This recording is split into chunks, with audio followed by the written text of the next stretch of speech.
All right. Good evening, everybody. My name's Rebecca Dimitrick, and I will be presenting tonight. I'd also like to introduce my colleague, Sam Ramirez. You've heard his voice here. He runs Humane Pest Control, Inc., covering Los Angeles and Ventura counties. He and Edith, also with Humane Pest Control, they're going to be behind the scenes helping with any technical issues, and they'll join us for the Q&A afterwards, and they're going to be letting everybody in. So this presentation is for anyone, anywhere who's experiencing issues with coyotes or just simply wants to know more about these wild dogs. But we're going to focus heavily on the Los Angeles area because that's where we've been having a lot of interactions with coyotes and people have become quite concerned. After a quick intro, I'm going to provide information on coyotes, what makes them really unique and why certain management practices work and why some don't. And then that's where we come into things that you can do. We're going to start at you and your property, what you can do, and then widen that out to what maybe the municipalities can do. Just a little background. I've worked with wildlife for over 40 years, mostly rescuing animals in distress. But during that time, I'd get a lot of calls from people that were having problems with their wild neighbors. So in 2013, my husband and I, that's Dwayne, and I started Humane Wildlife Control, Inc., to offer an alternative approach to resolving wildlife conflicts. Over the years, I've handled many coyotes, most of them requiring some sort of rescue. And I just want to show you a couple quick clips here of their demeanor. They're really interesting. It's very different than what how a domestic dog would behave. I just want to give you kind of a visual of how they just kind of give up.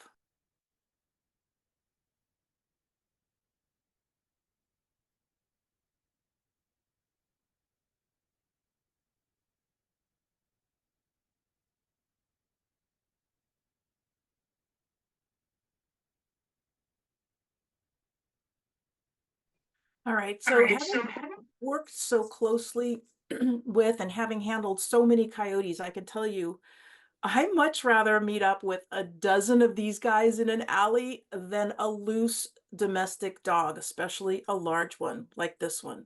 I mean, that just sends chills down my spine. So I can relate to those who have a fear of coyotes because I understand that level of fear. I have it when I look at this. Um, any loose domestic dog can potentially be a greater threat to your safety, your children, your own dog than a coyote. And I just want to, for perspective reasons, look at the numbers.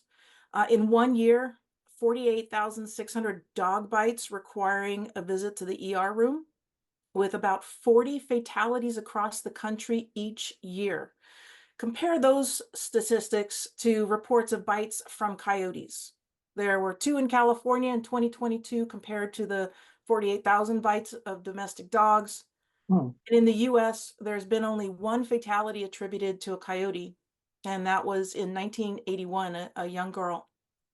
The reason there are so few incidents comparatively is because coyotes have a natural fear of humans. They rather avoid us, but they can be tricked to coming close to people, like this one in this next video. Come here. It's cold, I know. You're freezing. Got a lot of fur, though. Ow! Mother... So this guy, brilliant, was trying to feed, and if you notice beforehand, the dog was smacking its lips. It had already been fed something. This dog's, coyote's name is Hot Dog, because people at Mammoth Lake ski area had been feeding it, conditioning it to come close. And what do his fingers look like? Hot dogs. Notice he's not bleeding. So this is a picture of a hot dog that a friend of mine who recently moved up to Mammoth Lakes sent me, and I'm like, that's a human conditioned coyote loitering, we call it. We'll get into that later. So for the rest of this presentation, if you will, I would like you to put aside what you've previously heard about coyotes just for now, because I think a lot of what's out there mostly on the internet, is describing a very different species. We call that the cloud coyote, a digital avatar, a species that does not actually exist in flesh and bone, but the imagination. I like this quote, fabricated through lack of knowledge and fused by this extraordinary fear, which then fuels this animus, this hatred so deep, it's blinding, that truth and scientific facts are rejected. So just put what you've learned aside for now for the next 30 or so minutes, and then we're going to have a Q&A, and I'd love to hear more what you're thinking after this presentation. We're going to start with terminology. Choosing the right words is so important in keeping it real, in keeping the cloud coyote in the cloud. Instead of using the word habituation, we want to use the word conditioning. Habituation means an animal doesn't respond anymore. But coyotes retain their fear of humans. Even when they've become conditioned to come close, they're still frightened of us, and we can uncondition them. Coyotes are naturally shy and fearful, but they can be trained to come close, as you saw, when there's a significant reward for doing so. I like to say it's when the juice is worth the squeeze. Food conditioned coyotes are those that, for example, go into a backyard and find pet food. They're conditioned to go to that backyard, but they still flee. They run away at the sight of a human. Human conditioned coyotes are those, like you saw in that video, that are rewarded by coming close to humans. They start to relate the reward to the human's physical presence. When people report a coyote loitering in one place, like a shopping area, for example, or loitering on someone's lawn, it could be that that animal is human conditioned. It's being fed, waiting for a handout like this guy. And they may also follow people, like this jackal in Africa following the lion, because it knows, it's learned that the lion is not a meal, but it leads to a meal. And just know that both of these behaviors, the conditioning is reversible. We just have to recondition them, reestablish those healthy boundaries, and we're going to teach you how to do that. But first, let's look a little closer at this wild dog, so you'll understand the reasons why, for example, they don't have runaway populations, and why for this species is thriving despite centuries of efforts to exterminate it from North America. Once thought to have originated on the plains, new archaeological evidence shows coyote has been on this continent, widely distributed for thousands of years. And today there are 19 recognized subspecies of coyotes. We here have the western subspecies called the California Valley coyote. And this is a picture of the slightly bigger eastern coyote. How much do you think a western coyote weighs?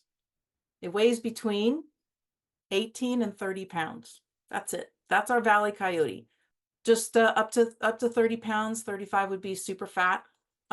Here is a comparison. The western and eastern coyote combined, they're still shorter and lighter than a German Shepherd dog, but long legs and the fluffy coat can certainly make it look bigger, and fear, and just not knowing what it is and being fearful of it can also make it appear larger. Okay, let's look at some other unique characteristics then that can be beneficial in actually managing coyote behavior and their population density. Coyotes can either lead solitary lives, being nomads, sometimes we call them transients, or they can pair up and become a family unit, also known as a pack. I like to refer to the coupling as a king and a queen because it's easier for people to understand that they defend a kingdom, a territory. And these two, the couple, will keep all other coyotes out. Really important to understand that. So a family consists of the two leaders, the king and the queen, and there may be a helper or two. Those are offsprings from a previous year. But only the king and queen reproduce, and only once a year. Any other females, if there are female helpers, they're kept behaviorally sterile. And then seasonally, there may be pups from spring through fall. And then the pups start to disperse out of the area and strike out on their own. And that's why the number of coyotes in a territory, keyword territory, why they don't grow exponentially, but remain relatively constant between 2 and 4 individuals. So that's a good thing. Another interesting thing about coyotes is that they are monogamous, 100% monogamous. They don't cheat. They've got that down. Think about that. A dog, it's one of the most fascinating things about them for me. If nothing else, they should be revered for their commitment, their dedication to their partners. And interestingly, research has found that the rural coyotes tend to have larger territories than the urban ones. And if you think about it, it's due to the abundance of food resources that they can find in an urban landscape. In metropolitan areas, coyotes can have smaller territories, like maybe 2 square miles. The solitary, the transients, the ones that are nomads, that are not associated with a territory, they actually can range around 10 miles, 10 square miles. So for example, in the Los Angeles area, you could have something like this with a coyote pair controlling this is Mar Vista, by the way. This is just an example, controlling their area, their territory in blue, but their home range, they might range as far as down by the western part of the airport, for example. Maybe it spans 4 square miles. This is just a possibility. And we're going to talk about this later. What happens if you remove one or both of those leaders? One of the ways coyotes control an area, control their territory, is by communicating with each other through howling. And I want to explain something interesting. The way coyotes how they vocalize, they have all these different sounds that they make, and how that travels through the landscape is such that it can sound like there's many more of them than there really are. It's called the bow jest effect. Also, while we're talking about vocalizations, I just want to say that they don't vocalize when they're hunting or when they're celebrating over a kill. Not at all. That is an urban myth. Okay, so what do coyotes eat? Coyotes are called an adaptive omnivore, which means they'll eat just about anything that's not too much trouble. Predominantly, though, they eat rodents, followed by rabbits, lots of fruits and vegetables, nuts, seeds, and even grasses. Not all coyotes, this was a shock, I gotta tell you. When I was filming this coyote with mange up near the San Jose area, a cat walked out and walked behind the coyote. The coyote's scratching itself because it's so itchy. But not all coyotes predate on cats. Coyotes don't simply see a cat and want to eat it. Cats are what we call a novel or new food. And so it takes exposure over time and conditioning over time for them to be on the menu. But not all coyotes will do that. You can see on the picture on the right-hand side, there's a coyote eating cat food next to a cat. More and more studies are suggesting that coyotes may actually view dogs and cats more as competition for resources and a threat to their family than actually prey. This is a quote from a recent study on coyote diet from Denver, Colorado, suggesting that the conflicts with pets are primarily driven by competition for food, resources, or perceived threats to their family members, their pups. And from what we witness, this really seems to be the case. Word of caution here, when looking at this data, where it says, high cat diet by coyotes, yes, DNA analysis confirmed coyotes consumed cats, but what's not to say the cats weren't killed, for example, by a car and then scavenged by the wildlife, by the coyotes? Just food for thought. Let's look at some of the seasonal milestones. Breeding happens in the winter, around December, January. Spring, the pups are born and they're raised through the summer months, and then towards fall and winter, the pups will begin to disperse. According to research, about 80% of the pups will disperse in their first year, especially in the urban environment. Those that stay on may replace the older helpers that start to strike out on their own. Dens. We get lots of people saying, oh, there's a den in my backyard. Coyotes use dens only during the first month or so when the pups are born.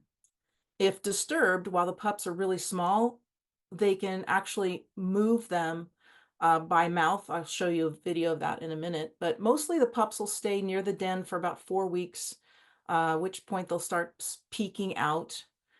Now, it's important to note there's going to be this period of time when the pups are not small enough. They can no longer carry them by mouth like a cat would carry a kitten, but they're not old enough to travel with the parents and be moved.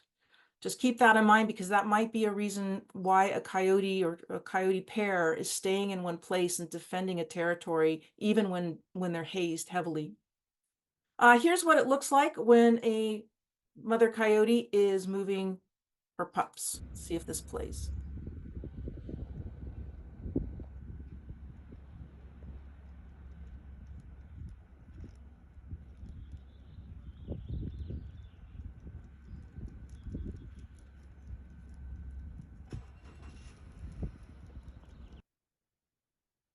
At about 8 to 12 weeks, when the pups are getting more curious and rambunctious, the family may start to use what's called rendezvous sites. These are above ground resting areas, places that they think are safe. They can stash their pups, could be, some dense foliage.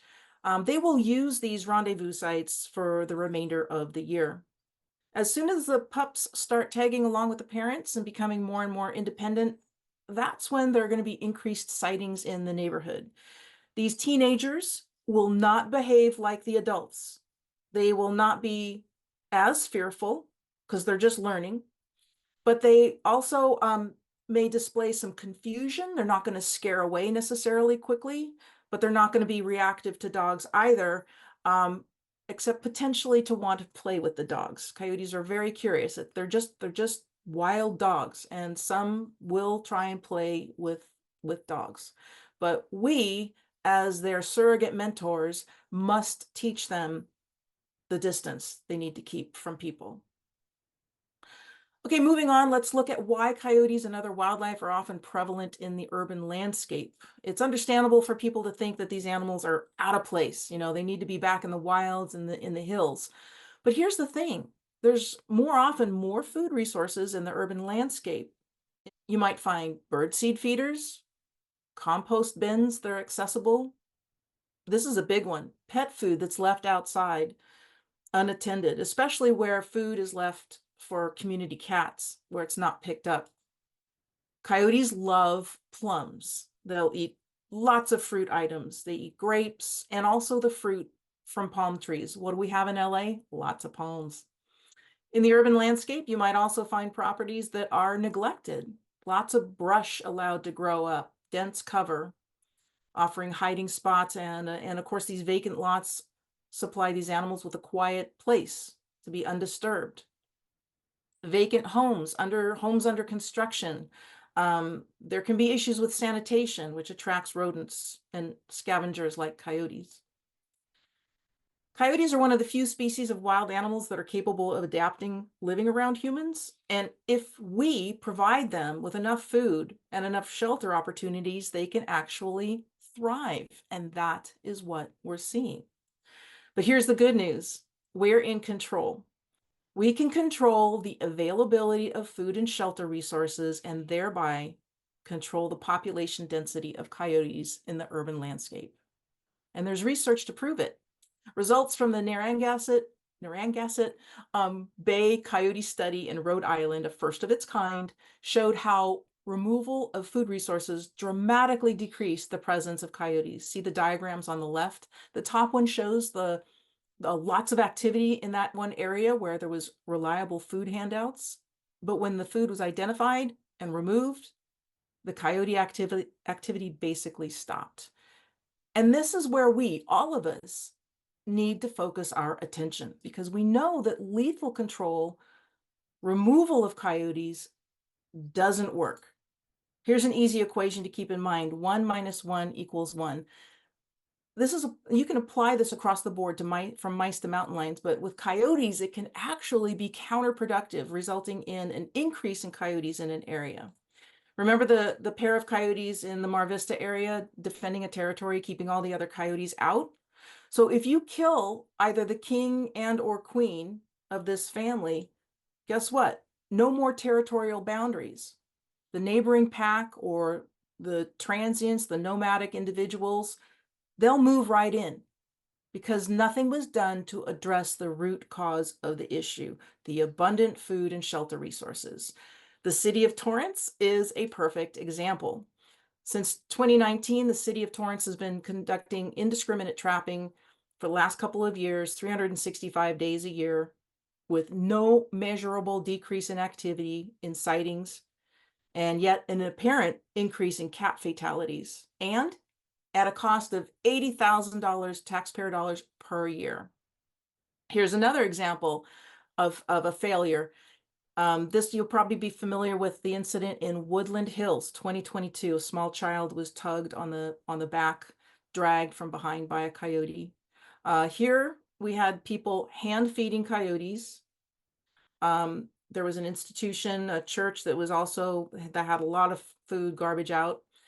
They were also actually conducting illegal trapping of coyotes at the time as well. So we don't know if one of the parents had been killed. And also at the site of the incident over on the far left corner, bottom corner, that's where the incident occurred. And there was a lot of food being left there. Here's a video of one of the younger coyotes being fed.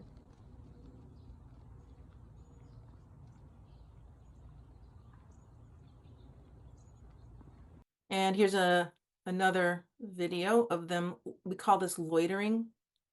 These animals were conditioned by people to approach humans. It can be really scary if you don't understand, why 3 coyotes are staring at you, not going away. Through further investigating, I was able to speak with the person who lived next door to where that incident occurred, where the little girl was grabbed. That house was under construction, being renovated, and he told me the construction crew would leave so much food out that he had a hard time keeping his own dog from going over there. So this is where the incident occurred, and this is where the folks were feeding the coyotes by hand, a perfect storm. Not to make light of the behavior, but to explain it. I believe the coyote had become conditioned to receiving food here in this front yard, and the day the incident occurred, it showed up as usual after construction workers were gone and grabbed what it thought was a bag of food. Again, not to excuse the behavior, but to understand it, because if we understand what led up to this type of an incident, we can prevent future incidents like this from happening. So because the incident involved a person being hurt by a coyote, the Department of Fish and Wildlife brought in a federal agency known as Wildlife Services.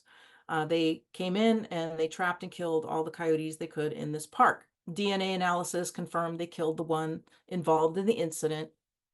And while this may have resulted in a temporary reduction in sightings, they're back. They're being spotted now regularly in the neighborhood. And Shoup Park, where the coyotes were killed, still has open trash cans. This was taken a couple of weeks ago around 8:30 in the morning. Coyotes, their presence and their prevalence in the urban landscape mirrors our behavior. And so to see a change in urban coyote behavior, there must be a change in ours. I strongly recommend we all work together to make our communities less attractive, less supportive of coyotes, and at the same time, have some tolerance for them, increase your tolerance for them on the landscape for how beneficial they are in keeping rodent populations down. This may resonate with some of you, but there are those out there that want them gone, G-O-N-E, gone. So I want to touch on that for a second, a quote by Robert Tim. And this is really important for the city officials to understand too. Authorities and citizens must act responsibly to correct coyote behavior problems before they escalate into public health and safety risks. This requires aggressive use of scare devices and hazing, as well as correction of many environmental factors. So let me address trapping and removal for a second. I've gotten a lot of interest in them being removed. I just want to cover a few things you need to know about it. In the city of Los Angeles, body gripping traps like neck snares are prohibited, and coyotes are very difficult to trap in cage traps. Relocation, catching a coyote and taking it somewhere else, is prohibited for a number of reasons.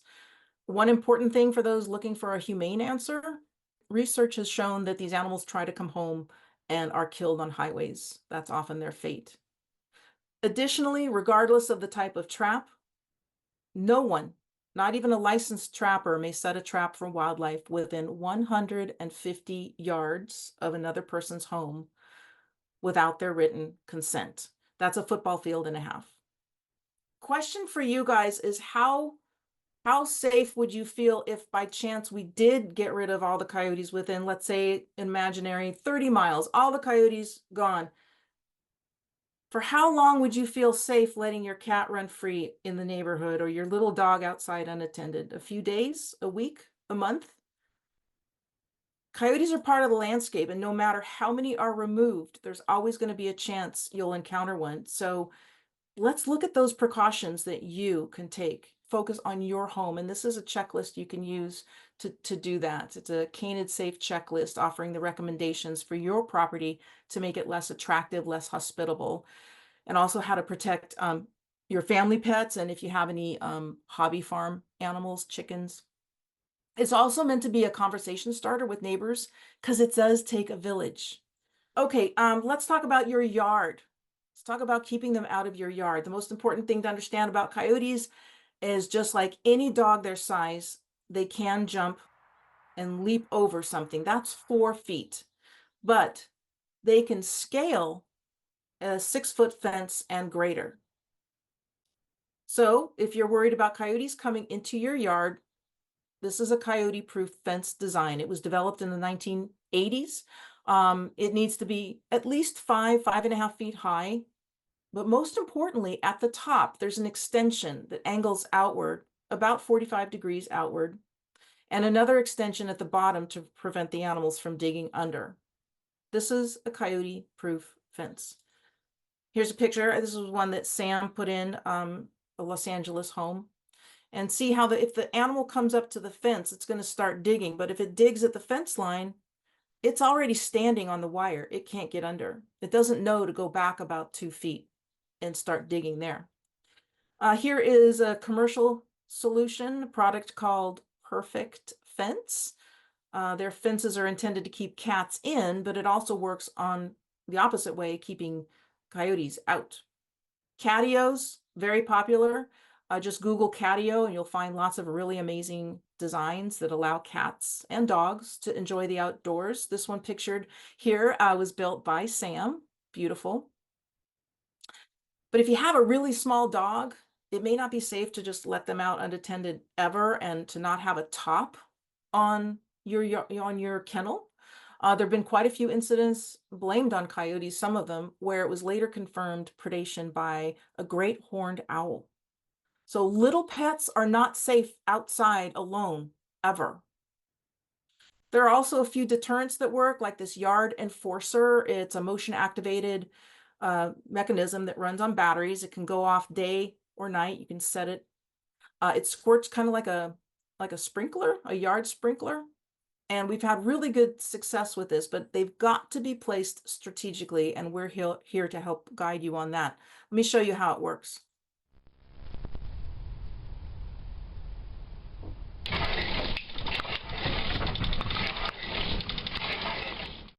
Another way to make your yard offensive, not lemonade, urine. Human urine can be used to discourage coyotes and other animals.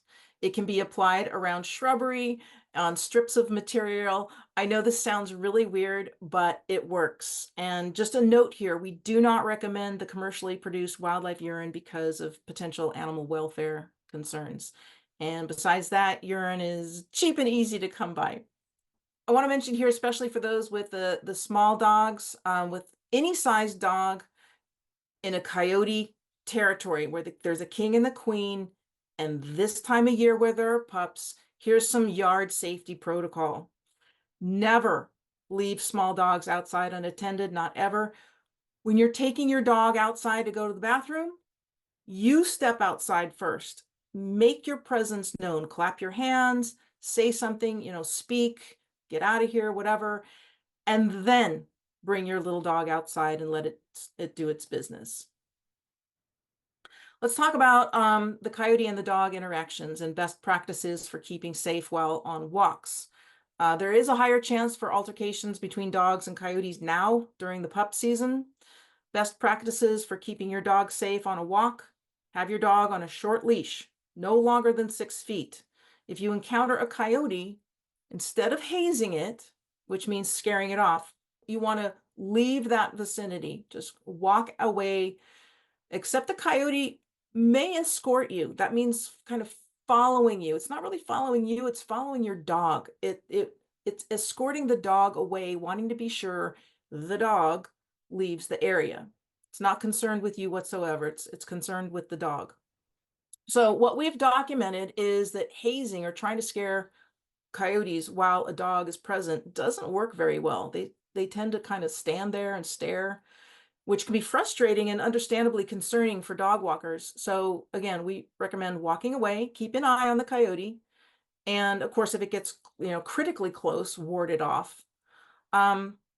And if this is a big question here, if there's a system in place to report that encounter, it should be documented. More on that later. If a coyote feels really threatened, for example, your dog gets really close to its pups, this is the type of posturing you'll see. It's not a hunting posture, but a defensive one. The animal is trying to make itself look really large and threatening and ugly. And while even the coyote may lunge and even snap to deliver its message to the dog, there may be actually no physical contact. This next video will show you an example of a coyote being protective where there are pups. You can notice she's a lactating female, and she's just trying to tell the dog to stay away.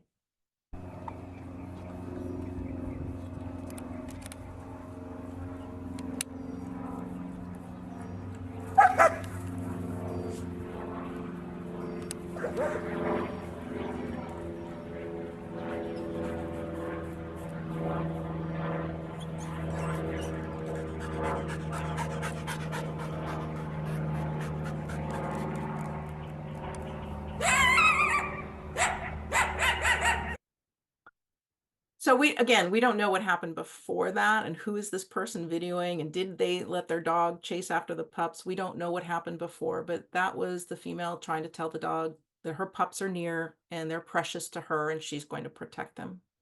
Okay, moving on to aversion conditioning. It's a suite of tools that we use to reestablish or reinforce healthy boundaries between coyotes and people. Remember, coyotes are always afraid of humans. They retain that fear no matter what, even when they've been conditioned to come close for food. So what aversion conditioning does, hazing does, is helps reestablish and reinforce those boundaries. Unless they've been conditioned to approach for food, they should maintain a distance of about, let's say, 4 car lengths or more, and they'll likely be trotting or walking away from you. But they also might just stand there, staring at you with this odd expression, one ear forward, one ear back. Is a very common expression on coyotes. They might be curious, or it might be waiting for you to make the first move, so it can go the opposite direction. If a coyote is closer than 4 car lengths, let's say, and it's approaching you without a dog, really important, underline exclamation point, you without a dog, and it's still approaching you, you need to send a message for it to give you space. Hazing, it's called, is pretty simple. If you've ever protected your meal from a dog, then you've successfully hazed a canid. You have to make sure that that animal understands you mean business.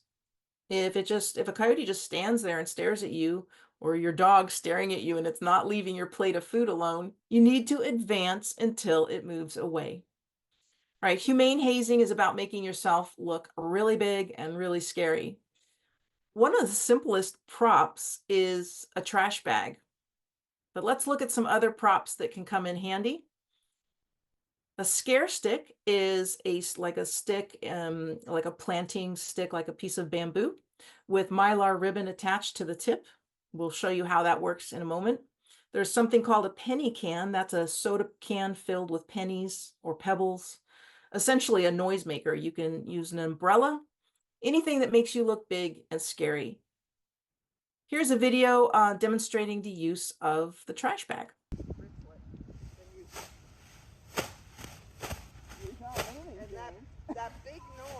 And in this video, Jane Cooper is demonstrating the use of a scare stick.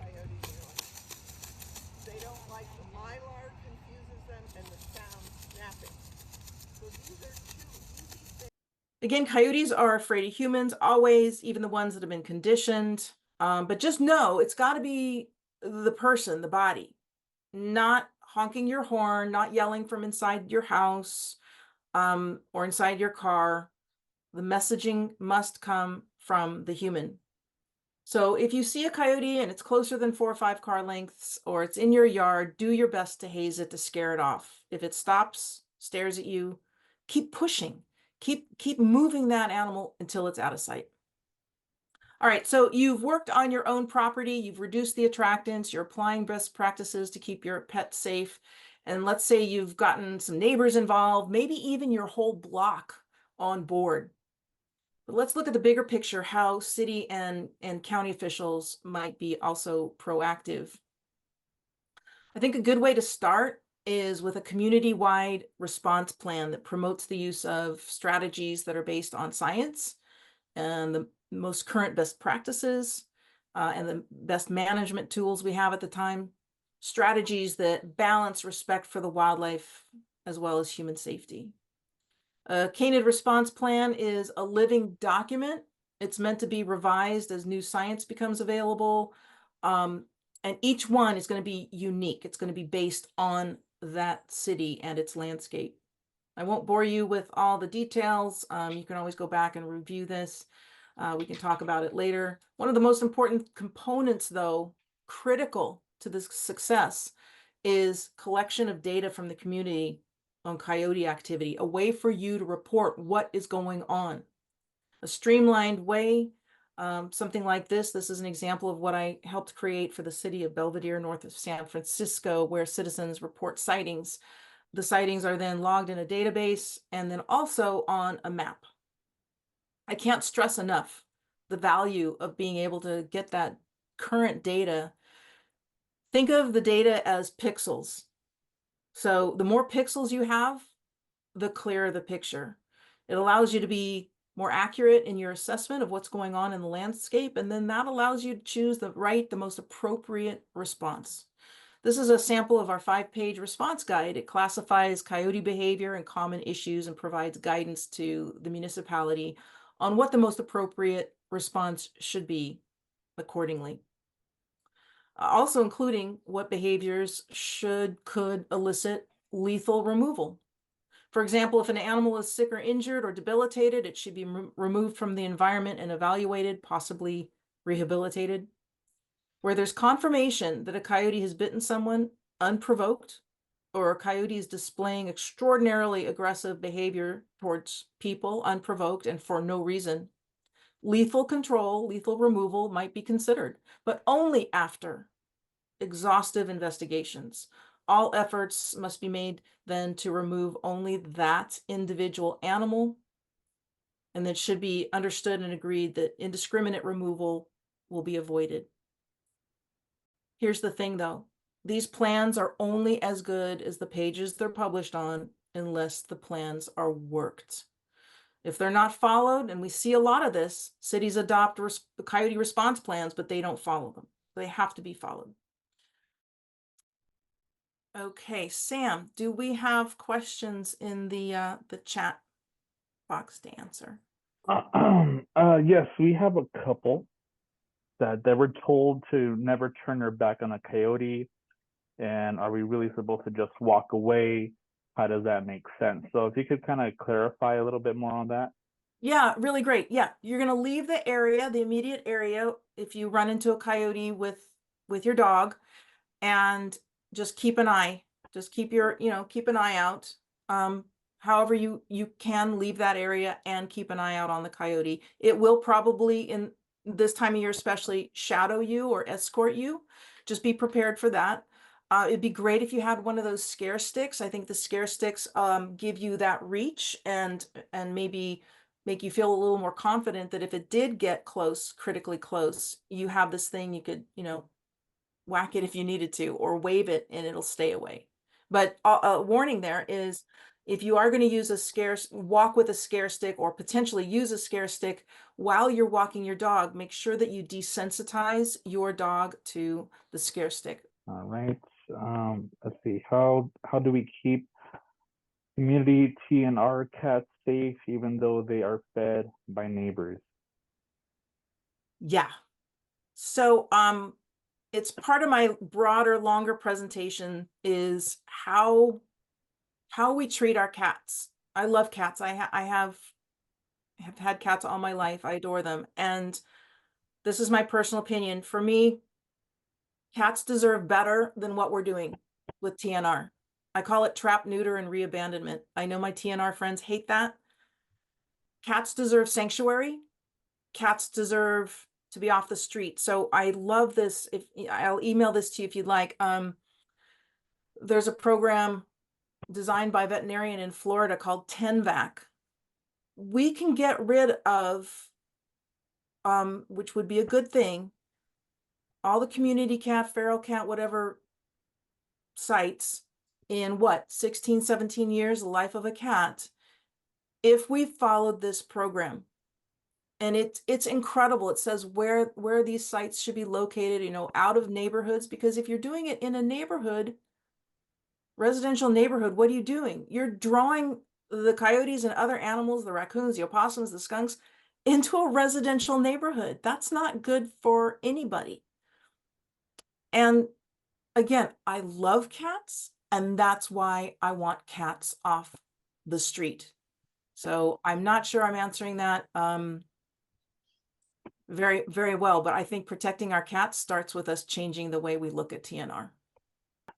Next questions are, what about pepper spray or air horns? Yeah, so air horns, great. Thank you for that. The air horns and the whistles and stuff, they hear so much noise in the urban environment. They're not going to pay much attention to that. A rescue whistle will certainly alert your neighbors. They'll hear that, which is a good thing, I suppose, right? If you're really in trouble. But for the coyotes, it's really more your body. And if you're not capable or don't want to haze to do this, this is where the response plan comes in with the cities. Is we should have a team ready to go. If, for example, you meet a coyote and you're scared and you don't want to, or you can't, there are a lot of people that can't, they're walking their dog, elderly folks, they can't chase a coyote, right? So we need to supplement them with professional hazing, people who know what they're doing, whether that's on your community, your block, you have a volunteer coyote patrol that'll go out moment's notice and say, down at that corner, we just sighted a coyote, go down there and haze it. Or something official from the municipality, having somebody to go out and investigate and do the hazing, supplement with hazing as necessary. The pepper spray. So I feel like there's greater risk of harm to if you have a dog, to your dog, if there's any wind. If you're going to spray, how far does that spray or there is a gel? I would be worried about that coming back on you or your dog. And how accurate are you going to be? And what is it going to do? I mean, it's bear spray, for example, is meant for this, bigger target. I just think there's a lot more risk there. I would much rather have a stupid scare stick and look silly with this pom-pom thing that I'm carrying around than something that I have to be so, accurate with spraying and maybe get it in my own face.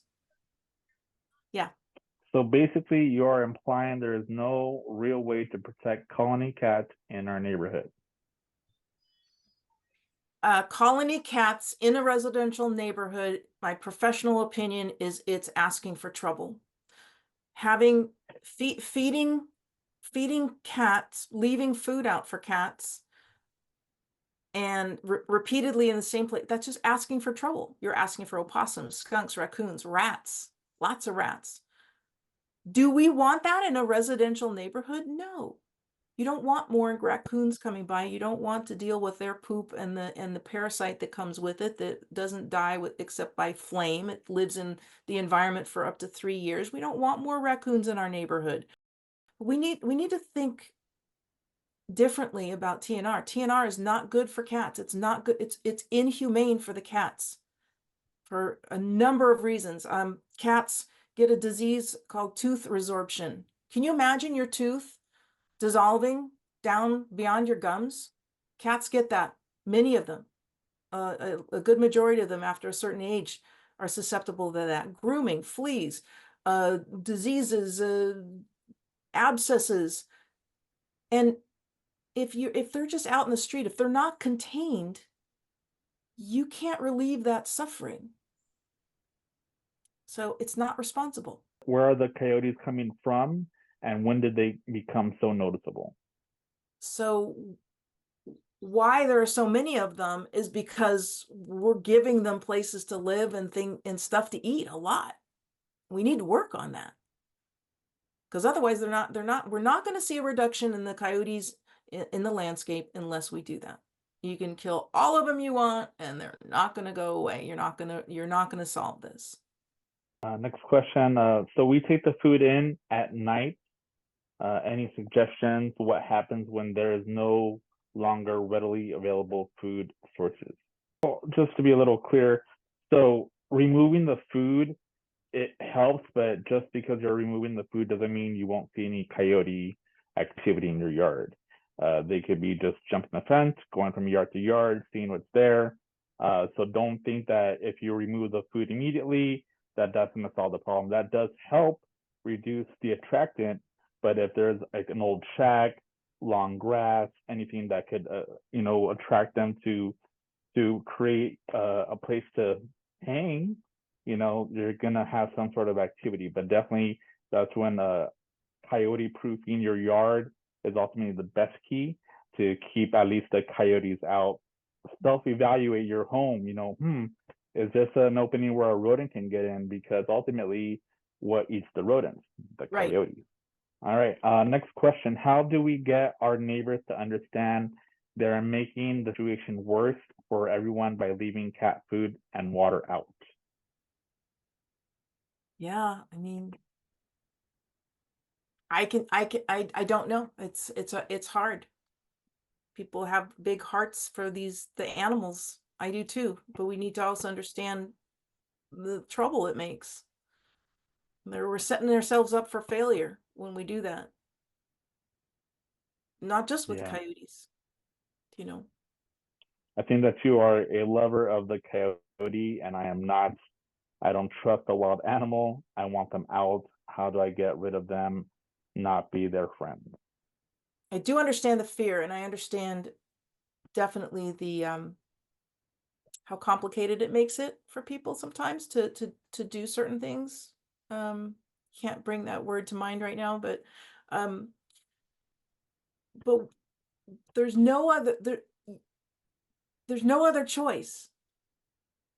You can't kill them. You can't get rid of them. If you kill them, another one's going to come. Next question. I don't understand why now I have to spend major amounts of money to coyote proof my yard. Now I cannot leave my pets in my own yard.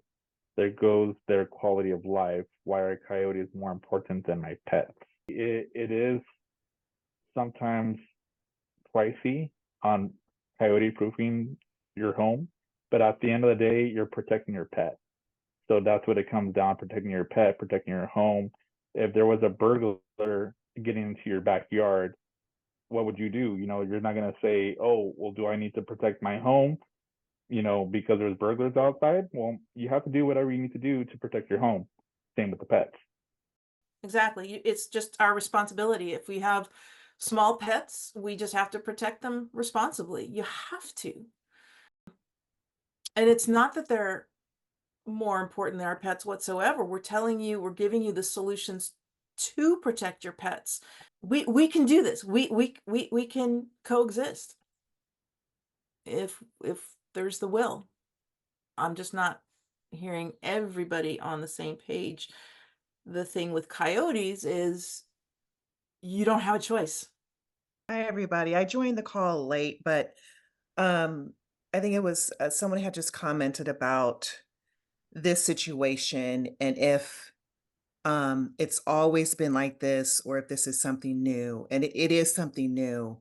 I live base of Baldwin Hills. I've lived here for 26 years. And my husband and I were driving around the block the other day, and there's a coyote out on a Sunday, middle of the day, and it would not be deterred. So there was an elderly man walking, doing his daily walk. We had to make sure he went the other way. People walking their dogs go the other way. This morning, I heard what I think was a coyote attack a cat. And I have to tell you guys, if you've never heard a coyote ravaging an animal, it's something you don't want to hear. I was so disturbed by it. My daughter, who lives in Torrance, one of her dogs was killed, one was almost killed. No, this is something that we're not over exaggerating. It's definitely happening. And it's something that I'm not of the mindset that, oh, we just have to live with them because they're dangerous. They are predators. So the city I is have a going to have to question. come up. Yeah, go ahead. Sorry. Yeah, no, let's do this. Let's dialogue. Okay, knowing that we can't get rid of them, that if we just go on this killing spree, like Torrance has done, to what end? When can you feel safe, Tracy? I don't know, but Because that's exactly the answer. Because it won't work. We have to take the precautions we need to take. For now, when the older man was walking and the people, did anybody haze the coyote? no, I had never heard of that before till just now. Well, this is great because now you do. And now let's work together with the Baldwin Hills area, you said? Yes. Let's work with that. And now you know, and now you can, I want to send you that checklist. Look, do your yard, talk with your neighbors, get some scare sticks.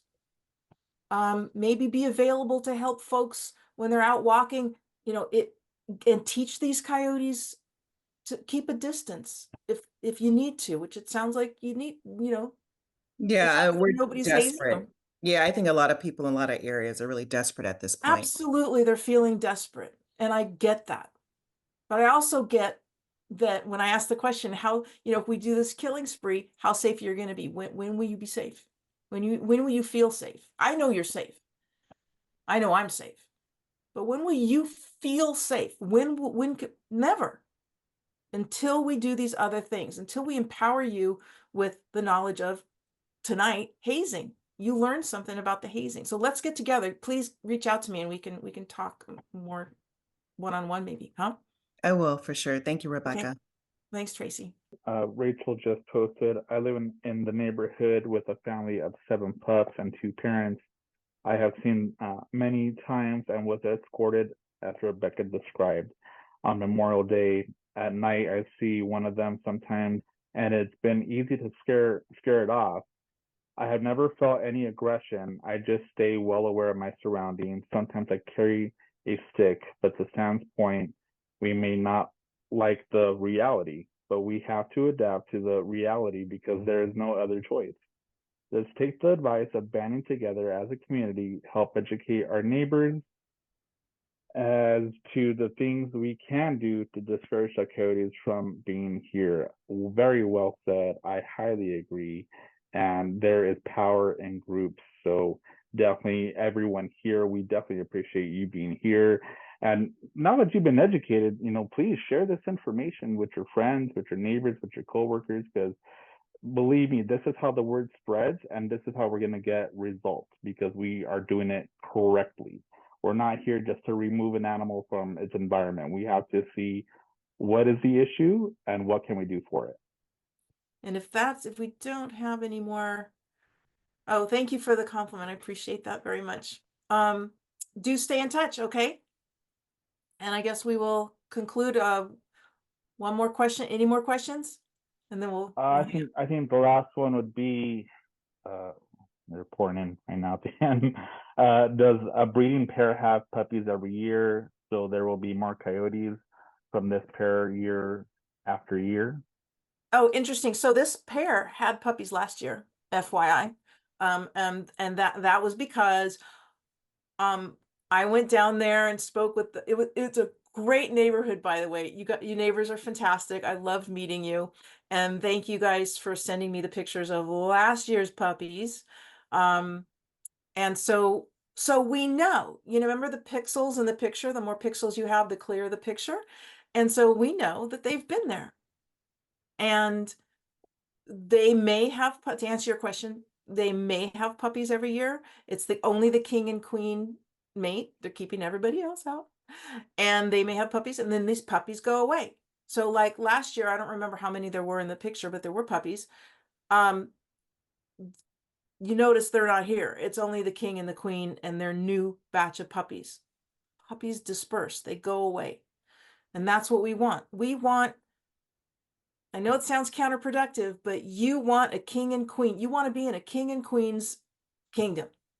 You want that rat control, and you want them to keep all other coyotes out and teach them good manners, haze them when it's appropriate, teach them to respect you, teach them to respect the dogs, and we can coexist. There was somebody, hold on, I'm sorry, it's being flipped. You did not read all the comments, only the ones that go with what you want, acting like humans have to live in fear or of going outside. I don't want you to live in fear. I don't want you to, I want you to be like me. I want you to want to walk down an alley with 12 coyotes and and be more scared of the loose mastiff. So no, I don't want. We're here. We're trying to make it so that you aren't in fear and that you know how to effectively protect yourself. Because I have my question is always going to be back at you. Okay, poof, they're all gone. How safe are you going to be for how long? How safe are you going to feel for how long? Because again, I know you're safe right now. I can teach you how to be safe. I'm completely safe around coyotes with my dog. So how safe, for how long are you safe? You're not. More will come. So I just, it's this pushing back. I know you don't want to do it, but you're going to have to do it. You're good. We're reality check here. The coyotes are not going anywhere. You don't blame anybody. Don't blame the municipalities. Let's work on this together. We can do it because the coyotes are not going to go anywhere. Very hard to roll back because there's so many compliments. Someone said you can't ignore the facts. Year 2022, 2 bites by coyotes compared to 48,600 serious dog bites. 2018 to 2022, 28 fatalities of humans from dogs and 0 from coyotes. Another thing I want to point out is that people are saying, this hasn't been this way. Think of what's increased, or I've seen it. I mean, I was down there. I lived in Los Angeles area almost all my life. I'm ashamed and embarrassed at how the streets look, how some of the properties that are abandoned, they're vacant, they're abandoned. And even if they're vacant and abandoned, and they're unkept. So I'm not pushing this on the cities or counties, but that's an attractive nuisance. That's putting the neighborhood. I mean, first of all, you don't want to look at that. You don't want what it attracts. It's attracting rats and mice, and then potentially other animals, including coyotes. So we need to work on that too. It was bad. It's bad. I hear you with that trash everywhere. We got to fix that. Killing coyotes is not going to fix that. Right? And we thank you all for staying on with us. It's a little late, a little over time than usual, but we thank you guys for being on here and hearing this information, and hopefully you can share it with everyone else. It was a really good first dialogue, and I hope there's more to come. Let's really, we're here. Sam and I are here. We're here.